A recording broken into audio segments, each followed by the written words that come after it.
When millionaire Daniel Grant discovers a cafeteria worker secretly caring for his paralyzed mother in the hospital, he finds the real reason behind her devotion is far beyond what his money can comprehend. Daniel must confront whether his success has cost him the ability to recognize genuine human connection. Before we continue, consider my humble request to like and subscribe. It's completely free. The antiseptic smell hit Daniel Grant the moment he stepped off the elevator on the 7th floor.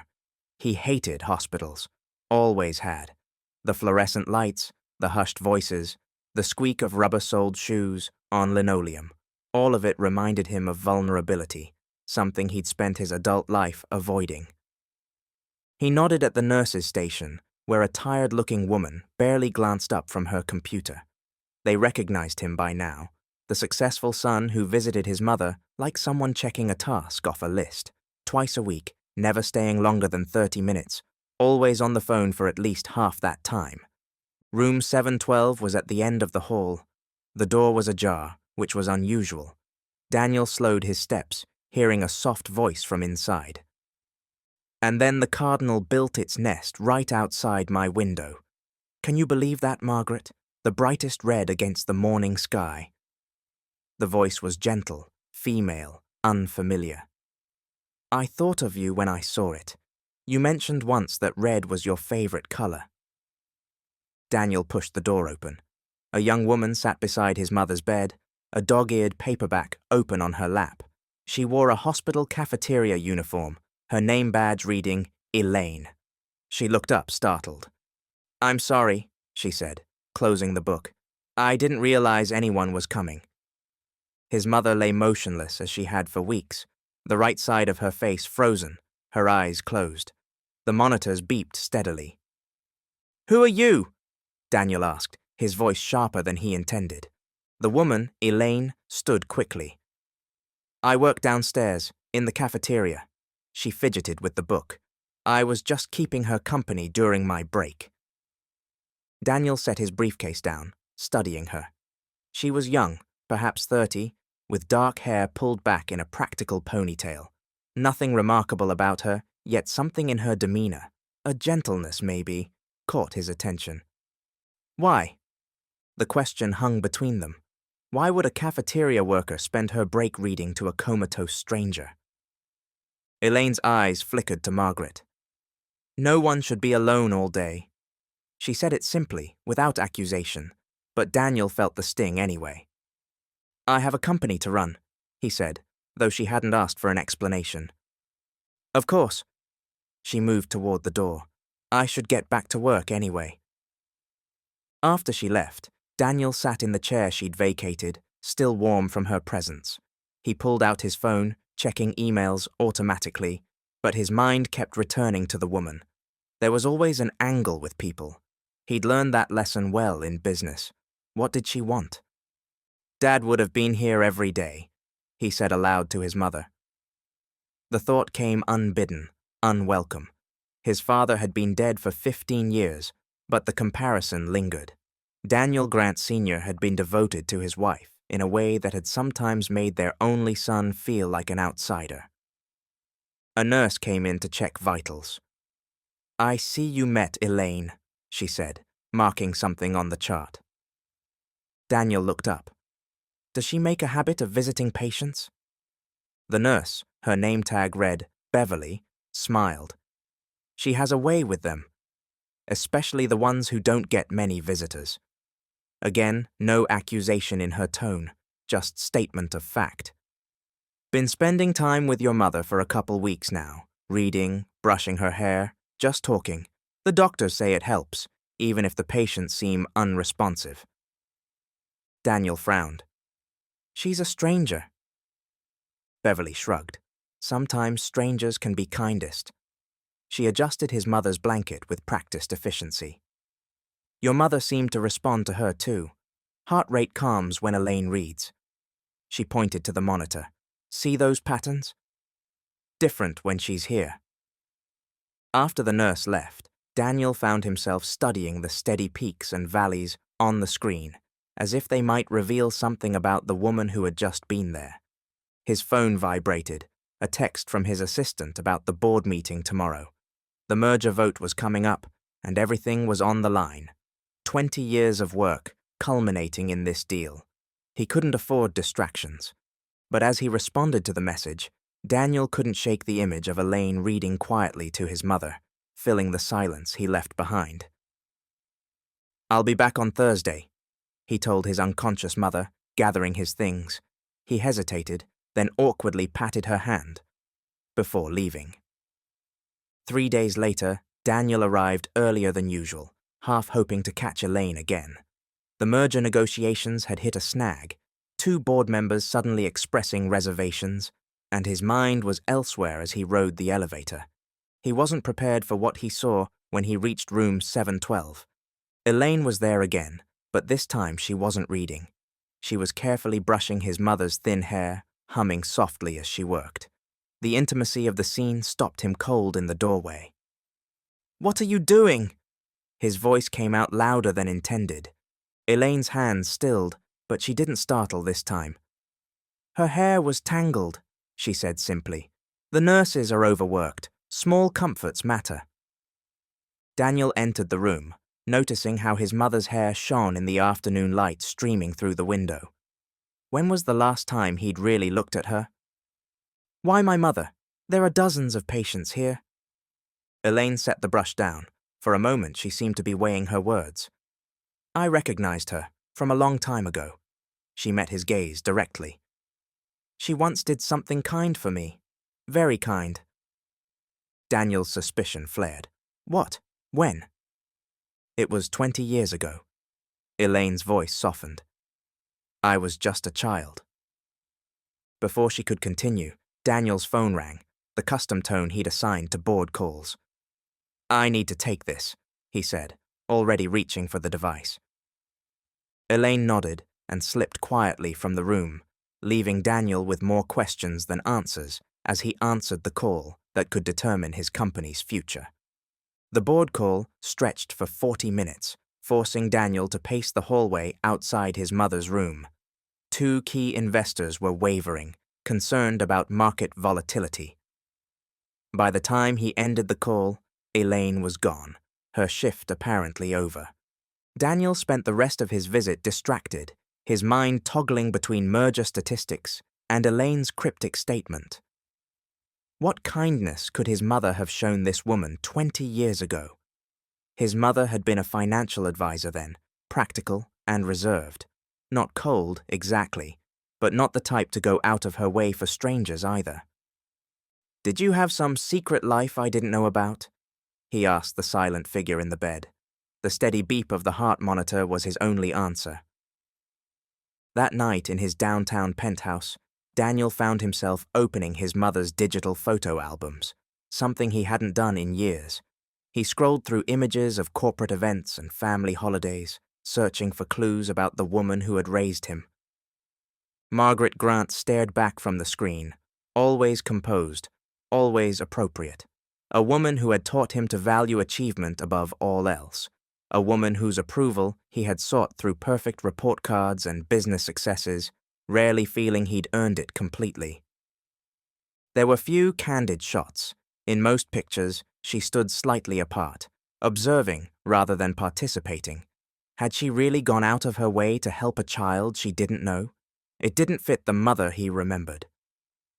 His phone buzzed with an email from his security chief, background information on board members who might be susceptible to outside pressure regarding the merger vote. Daniel closed the photo albums and returned to work. His mother's mysteries would have to wait. The next morning, Daniel instructed his assistant to find out the cafeteria schedule at the hospital. He arrived during what should have been Elaine's lunch break and headed to the basement cafeteria. He spotted her immediately, sitting alone by a window, that same paperback open beside her tray. Despite her isolation, something about her posture suggested contentment rather than loneliness. "May I join you?" he asked, approaching her table. Elaine looked up, surprised. "Mr. Grant." She hesitated, then gestured to the empty chair across from her. "Of course." Daniel set down his coffee. "You know my name." "Your mother mentioned you. before her stroke. She took a small bite of her sandwich. She's proud of you. The simple statement caught him off guard. His mother had never been effusive with praise. You said yesterday that you knew her from before, that she helped you. Elaine nodded slowly. She did. Her fingers traced the worn cover of her book, Poetry, Daniel noticed now. Emily Dickinson. How? When? She seemed to consider her words carefully. It was October, 20 years ago. Rainy. I was 10 years old and my mother was dying in this hospital. Her voice remained steady, but her eyes focused somewhere beyond him. I had no way to get here. No car, no money for a cab. My father was unavailable. I was trying to figure out the bus routes, but I was just a kid, crying at a bus stop. Daniel tried to picture his mother stopping for a crying child. It required effort. Your mother pulled over, she asked what was wrong, and when I told her, she drove me here herself. Elaine's expression softened at the memory. She didn't just drop me off either. She brought me to my mother's room, spoke to the nurses so they wouldn't send me away. That's it? A ride? Daniel immediately regretted his dismissive tone. Elaine met his gaze directly. That ride meant I got to say goodbye to my mother. I got to hold her hand when she died, an hour later. She closed her book. Some kindnesses can't be measured, Mr. Grant. The cafeteria hummed around them, hospital staff grabbing quick meals between shifts. Daniel struggled to reconcile this story with the mother he knew. Why didn't you tell me this right away? Would you have believed me? She smiled slightly. Besides, it wasn't about you. It was about repaying a debt to your mother. Before Daniel could respond, a voice called his name. He turned to see James Whittaker approaching their table, all expensive suit and practiced charm. Daniel stiffened. Whittaker headed the conglomerate trying to block his merger. What a surprise finding you here, Whittaker said, his smile not reaching his eyes. Visiting family? Something like that, Daniel replied coolly. What brings you to this hospital, James? Surely your predatory tactics haven't actually made someone sick. Whittaker laughed as if they were sharing a joke. Community outreach. We're considering a donation to their pediatric wing. His gaze shifted to Elaine. Won't you introduce me to your friend? Just leaving, actually, Daniel said, standing, pressing matters at the office. Elaine watched this exchange with quiet curiosity. Your coffee, she reminded him, pointing to his untouched cup. Keep it, he said, already calculating what Whittaker's presence might mean. I'll check on my mother tomorrow. Outside the hospital, Daniel called his assistant. I need everything you can find on Elaine Carter. She works in the cafeteria at Memorial. A pause. And see what connections Whittaker has to the hospital.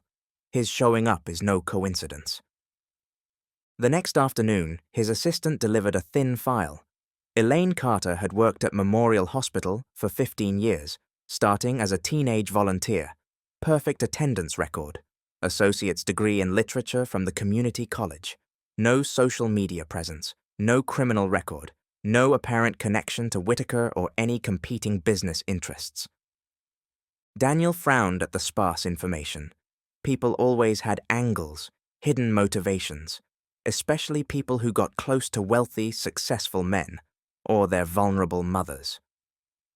That evening, he returned to the hospital outside regular visiting hours. The night shift nurse gave him a surprised nod as he passed the station. He slowed as he approached his mother's room, hearing a familiar voice within. The merger vote is next week, Whittaker was saying. If Daniel loses this, everything changes. The board members respect your opinion, Margaret. Even like this, your influence matters. Daniel froze outside the door, blood pounding in his ears. I've tried reaching Curtis and Jameson, but they're being cautious. A word from you would have settled it. A pause. I hope you can hear me, Margaret. We both know this deal would be a mistake.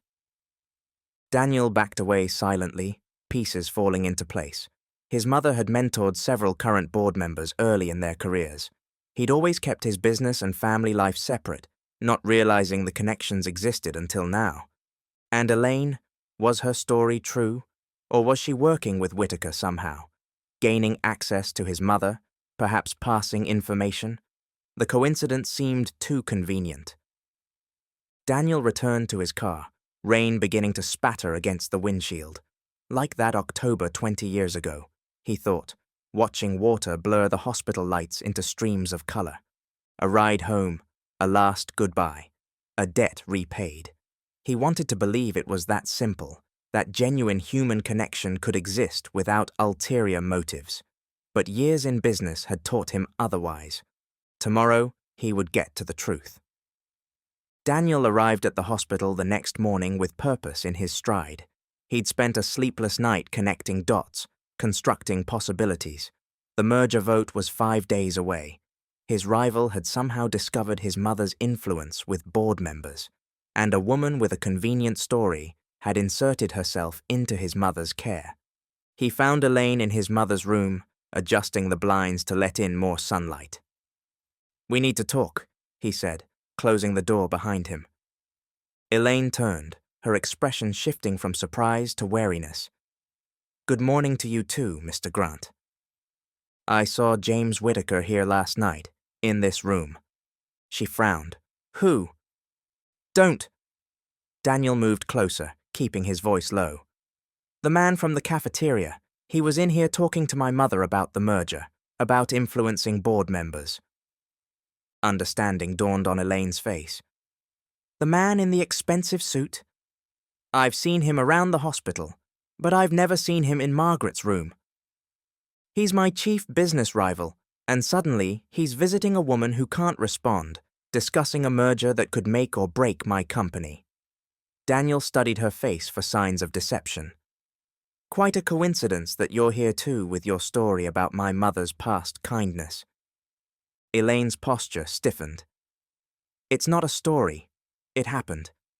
She looked at Margaret's still form. "I don't know anything about your business or this merger." "Then why is his business card on my mother's nightstand?" Elaine followed his gaze to the small white card propped against the water pitcher. She looked genuinely confused. "That wasn't there when I came in." Daniel picked up the card, Whitaker's name embossed in silver. "He's trying to sabotage the merger. He needs board votes. My mother somehow has influence with those votes, and you have access to my mother." He laid it out plainly, watching her reaction. "You think I'm what? A corporate spy?" Elaine almost laughed, the idea so absurd to her. "I make hospital food for a living, Mr. Grant. People have done more for less money." The accusation hung in the air between them. Elaine's face flushed with anger or hurt. He couldn't tell which. "I don't care about your merger or your millions," she said quietly. "I care about the woman who helped a scared little girl 20 years ago." She gathered her things. "I thought her son might care about that too. I was wrong."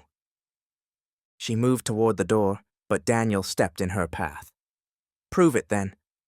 Tell me something only someone who met my mother back then would know." Elaine hesitated, then spoke softly. "She wore a yellow raincoat, not bright yellow, more like mustard. There was classical music playing in her car. She didn't ask personal questions or try to give advice. She just said, 'Sometimes all we need is one last ride home.'" Her voice caught on the words. "I never forgot that." Daniel felt something shift inside him. His mother did love classical music, and there had been a yellow raincoat in her closet for years, though he'd never seen her wear it. "She had no reason to help me," Elaine continued. "Nothing to gain. She just saw a child in need and stopped. That's all." She met his gaze directly. "Not everyone has an angle, Mr. Grant." Before he could respond, the monitors by his mother's bed began to change their rhythm. Both turned to see Margaret's eyelids fluttering. The fingers of her left hand, the side not paralyzed by the stroke, twitched against the blanket. "I'll get the nurse," Elaine said, hurrying from the room. Daniel moved to his mother's side, watching for signs of consciousness. Her breathing had changed, becoming less mechanical, more natural. The doctor had said she might wake up eventually, but after weeks of stillness he'd begun to doubt. Beverly rushed in, followed by a young doctor. They checked vitals, spoke to Margaret in calm, encouraging tones. Daniel stepped back, watching them work.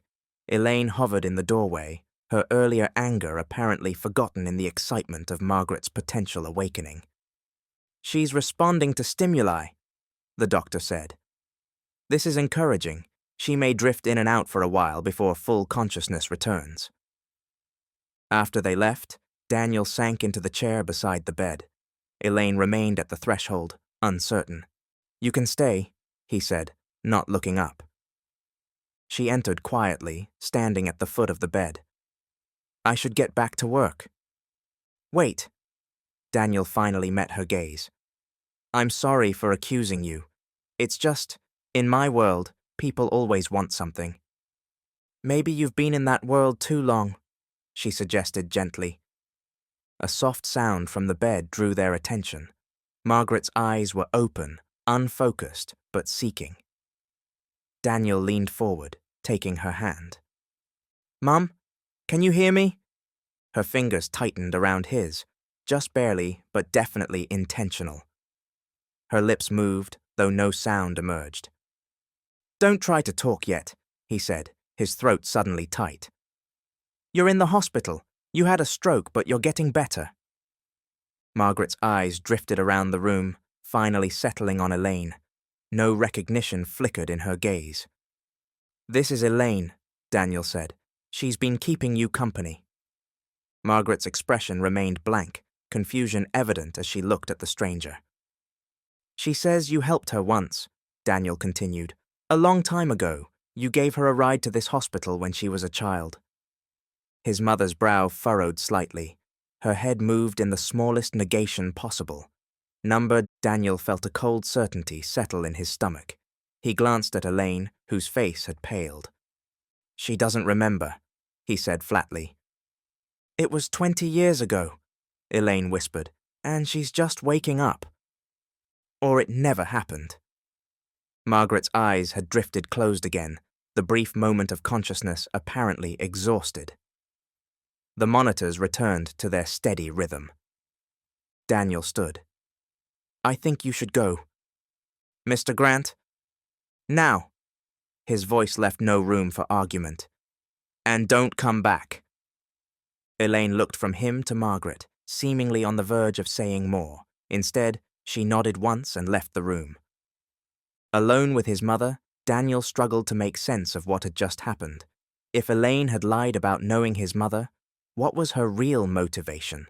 And how did it connect to Whitaker's sudden interest in Margaret Grant? The rain that had threatened all day began to fall outside the window, streaking the glass like tears. 2 days passed. Margaret drifted in and out of consciousness, each period of wakefulness slightly longer than the last. She couldn't speak much yet, but the doctors were encouraged by her progress. Daniel rearranged his schedule to spend more time at the hospital, working remotely from her room when she slept. Elaine hadn't returned. Sometimes Daniel caught himself looking for her in the hallway or glancing at the door during Margaret's afternoon naps, half expecting to see her there with her paperback. Her absence felt strangely like a loss, despite his lingering suspicions. The merger vote was now just 3 days away. 2 board members remained undecided, and Daniel's team reported that Whitaker had been meeting with them privately. The business card remained on Daniel's desk at home, a reminder of unresolved questions. On the 3rd morning, Daniel arrived to find his mother awake, her gaze clearer than before. The nurse was helping her with breakfast, supporting her head as she sipped apple juice through a straw. "Look who's doing better," Beverly said cheerfully. Margaret's left side responded better than her right, but she managed a small nod of acknowledgement when Daniel approached. Progress. "I'll give you 2 some time," Beverly said, setting the juice down. "Call if you need anything." When they were alone, Daniel took his usual seat. "The doctors say you're improving faster than expected." Margaret's mouth worked for a moment before sound emerged. Good. The word was slurred, but understandable. Daniel filled the silence with company updates, careful to keep his tone light and positive. He'd always discussed work with his mother. It had been their primary connection, but now he found himself searching for other topics. There's a woman, he said finally. Elaine. She said she knew you. From years ago. Daniel watched his mother's face carefully. She said you helped her when she was a child.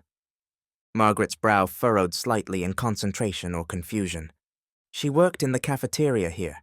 She was reading to you, spending time with you while you were unconscious. He hesitated.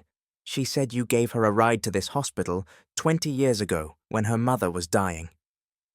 His mother's eyes drifted to the window. No recognition flickered in her gaze. She mentioned a yellow raincoat, classical music in your car. Daniel leaned closer. She said you told her, sometimes all we need is one last ride home. Margaret closed her eyes. For a moment, Daniel thought she'd drifted back to sleep. Then a single tear slipped down her cheek. Mom? Her eyes opened, a clarity in them he hadn't seen since before the stroke. Her left hand moved slightly on the blanket, reaching. Daniel took it automatically. Red, she whispered. What? Pack. The words came with effort. Red backpack. Daniel felt a chill run through him. Elaine hadn't mentioned a backpack, red or otherwise. The girl had a red backpack? A slight nod. Margaret squeezed his hand weakly. Rain. That night, Daniel found himself driving to the hospital cafeteria during the late dinner shift. He spotted Elaine immediately, clearing trays at a far table. She looked tired, the fluorescent lights harsh on her face. She stiffened when she saw him approaching. Mr. Grant. She remembered, he said, without preamble. The red backpack, the rain. Elaine's hand stilled on the tray she was clearing. Something like hope flickered across her face. She's talking? A little. Enough. Daniel gestured to an empty table. Can we sit? They sat across from each other, the cafeteria nearly deserted at this hour. Daniel studied her, seeing not a potential corporate spy, but simply a tired woman in a food service uniform. I owe you an apology, he said finally. I jumped to conclusions. Elaine shook her head. You were protecting your mother, your company. I was being paranoid. Daniel ran a hand through his hair. In my defense, Whitaker has been trying to torpedo this merger for months. Finding him in my mother's room, learning about her connections to board members I didn't even know about, it seemed too convenient. What connections? Elaine asked, genuinely curious.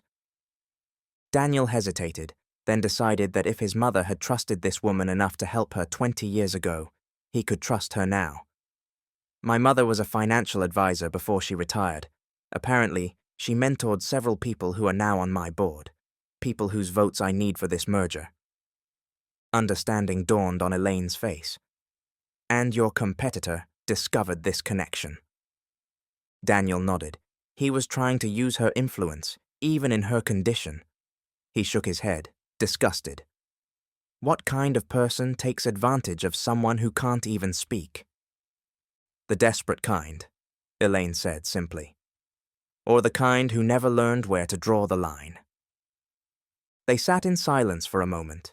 A janitor mopped the floor nearby, the wet sound creating a rhythm in the quiet cafeteria. How did you recognize her after all these years? Daniel asked finally. You were just a child. Elaine smiled slightly. I never forgot her face.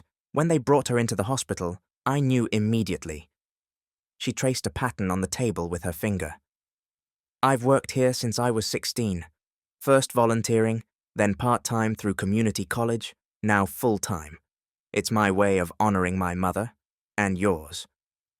By helping strangers. By being present when it matters. She looked up at him. Your mother was the first person who taught me that sometimes just showing up is the most important thing you can do. Daniel thought of his twice-weekly visits, phone in hand, attention divided, showing up but not really present. She asked about you, he said, after you stopped coming. Elaine's eyes widened slightly. She did? Not in so many words. She can't manage many words yet, but she looked for you. He hadn't realized it until he said it aloud, but it was true. His mother's eyes had drifted to the door several times, a question in them he hadn't understood until now. I'd like to see her again, Elaine said cautiously. If that's okay with you? Daniel nodded. She'd like that. He hesitated. I'd like that too. An announcement came over the intercom. Visiting hours were ending soon.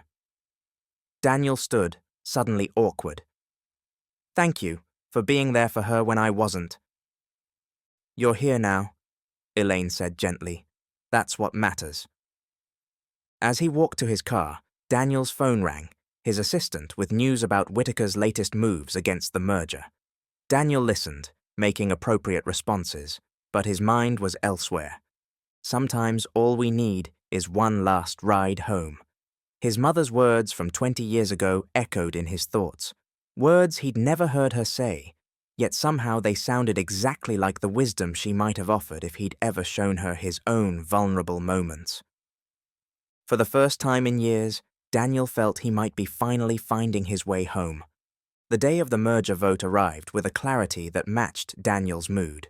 Something had shifted in him since confirming Elaine's story, a recalibration of what mattered. He stopped by the hospital first thing in the morning, earlier than usual. Margaret was awake, her eyes brighter than they had been. The physical therapist had just finished a session, and a small triumph hung in the air. Margaret had moved her right index finger intentionally for the first time since the stroke. Big day, she said when she saw him, the words still slurred but clearer than before. Daniel smiled, setting his briefcase down.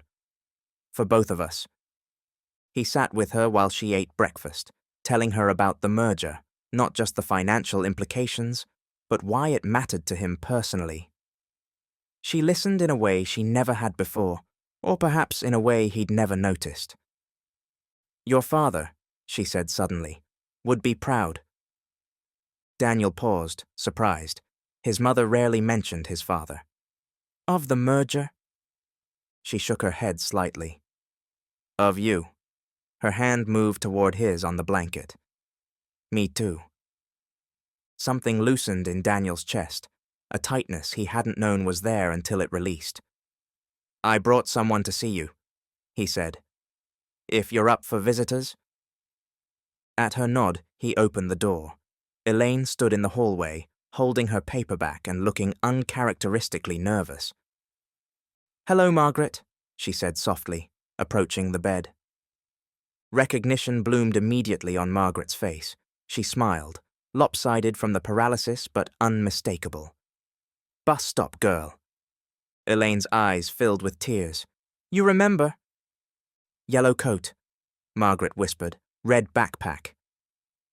Daniel watched their reunion from the doorway, feeling like a witness to something precious and private. The two women communicated in fragments, in gestures, in a shared history that required few words to revisit. His phone buzzed, a reminder about the board meeting in 1 hour. I have to go, he said reluctantly. Margaret looked at him with sudden clarity. Curtis, Jameson. She struggled with the names of the wavering board members. Tell them, integrity over profit. Daniel stared at his mother, understanding dawning. You've been tracking the merger all along. She nodded slightly. My contacts, still call. Her gaze was steady, certain. Good business, better values. Daniel felt a surge of gratitude for this woman who had shaped him in ways he was only beginning to understand. I'll tell them. I can stay with her, Elaine offered. We have catching up to do. As Daniel gathered his things, Margaret caught his hand. Last thing, she said with effort. Whitaker. Left card. Daniel frowned. Whitaker left his business card here? A small nod. Told him, no. Understanding hit Daniel like a physical force. His mother had been conscious enough at some point to reject Whitaker's overtures. She'd been protecting his interests all along, in her own way. "Thank you," he said simply, squeezing her hand. The board meeting was contentious, as expected. Whitaker had made his counteroffers, and several members were concerned about market position. When Curtis and Jameson voiced their reservations, Daniel repeated his mother's words. "Integrity over profit," he said, unexpected conviction in his voice. "This merger isn't just about market share. It's about creating something sustainable, something we can be proud of. My mother, who mentored several of you, reminded me of that today." He saw recognition in their eyes, a memory of the woman who had guided their early careers. By afternoon, the vote passed 7-2. The merger would proceed. Daniel didn't go straight to the office to celebrate with his team. Instead, he returned to the hospital, where he found Margaret sitting more upright, Elaine reading poetry to her from that well-worn book. "Emily Dickinson," Elaine explained, showing him the page. "Hope is the thing with feathers. That perches in the soul," Margaret continued slowly, the words coming with effort but determination. "We've been practicing," Elaine said, pride evident in her voice. "Margaret was an English major before finance. Did you know that?" Daniel shook his head, realizing how much about his mother remained unknown to him. "The vote passed," he told them. "The merger is happening." His mother nodded, satisfaction in her eyes. "Of course." Her confidence made him smile. "The physical therapist says you might be able to start rehab next week. Move to a facility that specializes in stroke recovery." "I volunteer at Lakeside Rehab on weekends," Elaine said. "It's a good place." Margaret reached for Daniel's hand, her grip weak but purposeful. "You'll visit?" "More than twice a week," he promised, and not just to check a box. 3 weeks later, Daniel pulled into the parking lot of Lakeside Rehabilitation Center. The autumn rain had given way to early winter crispness, the kind of cold that clarified rather than numbed. He found his mother in the garden room, wrapped in a sweater, her wheelchair positioned by the window. Elaine sat nearby, helping another patient with a letter. She waved when she saw him, but continued her work, giving mother and son privacy. "Progress?" Daniel asked, noticing Margaret's right hand now held a foam exercise ball. 5 squeezes, she said, demonstrating with effort. Her speech was clearer, the words more distinct. "Small victories." "Those are the ones that matter," he replied, taking the seat beside her. They sat in comfortable silence, watching birds at the feeder outside the window. Daniel had visited every other day for the past 3 weeks, learning to simply be present without filling the space with work talk. "Elaine," Margaret said suddenly, "good heart." Daniel followed her gaze to where Elaine was now reading to an elderly man, her expression animated as she shared the story. "Yes, she does." "Like you," his mother added, "under the suits." Daniel smiled, accepting the compliment and gentle criticism both. "I'm learning."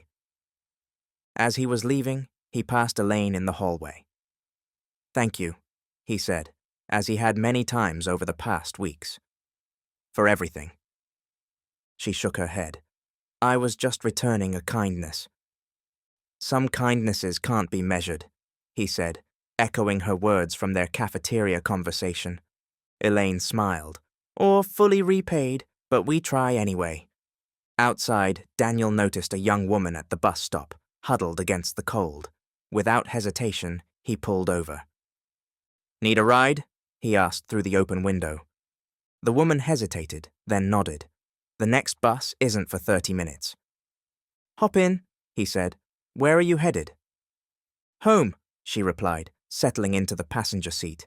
"Just trying to get home." Daniel pulled into traffic, the weight of his mother's yellow raincoat in the back seat, a reminder of connections made, broken, and mended again, of journeys and returns. "Sometimes," he said quietly, "all we need is one last ride home." For now, that was enough. Don't forget to like this video if you believe in the power of love to break down walls and bridge any divide. Please do comment your feedback and subscribe to our channel for more powerful stories of family, redemption, and the triumph of love over pride. Remember, it's never too late to change your story.